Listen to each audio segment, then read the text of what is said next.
Hey guys, in this video, I will show you how to upload audio to Roblox. All right, let's begin. First, go to the Roblox website and click the Create button. If you are using the Roblox app, tap More and then select Create. This will take you to the Roblox Creator Hub. From the side menu, click Creations. If the menu is hidden, tap the three-line icon at the top to reveal it. Next, select Development Items, then choose Audio. Click on Upload Asset, and remember that Roblox allows up to 100 audio uploads per month, and only supported audio formats are accepted.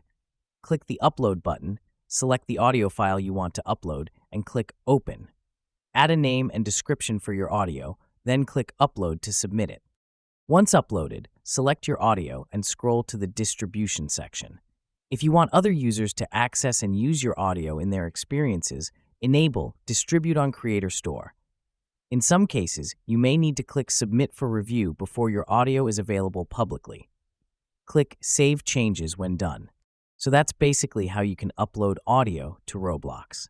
And that's it for this video. If you find this helpful, consider subscribing and giving this a big thumbs up. Thanks.